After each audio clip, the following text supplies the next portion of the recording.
Good morning and a happy Friday. Mostly lower trade here overnight. Corn and soybean prices continue to drift back from their midweek highs. Wheat's the shining star here, trading about a penny better in both Chicago and in Kansas City. The U.S. dollar, that is slightly higher here this morning. President Trump has tapped Kevin Warsh to be the next U.S. Federal Reserve chairperson.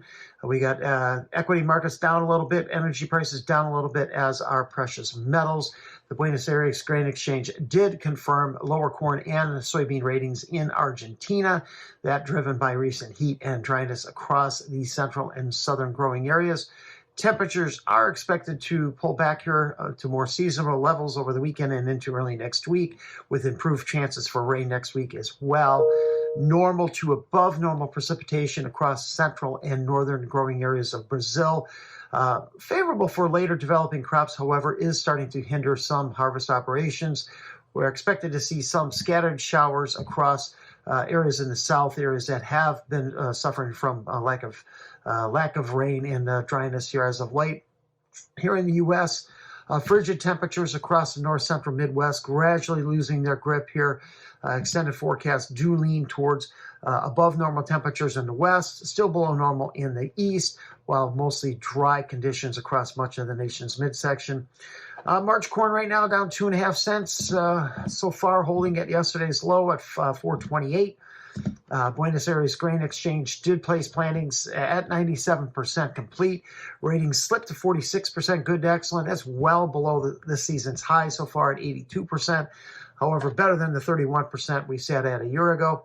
Corn exports remain strong. However, I do think the USDA is going to keep that forecast steady this month again at 3.2 billion bushels, as we're starting to see more aggressive offers coming out of Argentina. I look for prices to stay in a 415 to 440 range until we know a little bit more about the South American crop.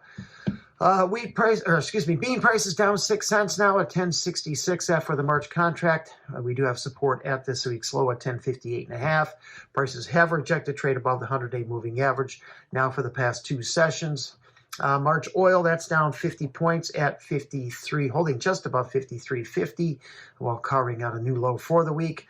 March meal, slightly lower here, down 20 points right now at 295.80. Biodiesel and renewable diesel production capacity and feedstock usage out later today. Crush on Monday. That's expected to come in at just over 230 million bushels, with about a 5% bump up in soybean oil stocks. Argentine crop ratings slipped 6% to 47% good to excellent, still well above the 24% where we were at a year ago. I lean towards about another 20 to 30 million bushel cut in U.S. exports as demand started to shift to South American supplies, which are running 50 to 75 cents below U.S. offers here at the Gulf. Wheat prices, again, up 2 to 3 cents now in Chicago and Kansas City. We're seeing some speculative buying.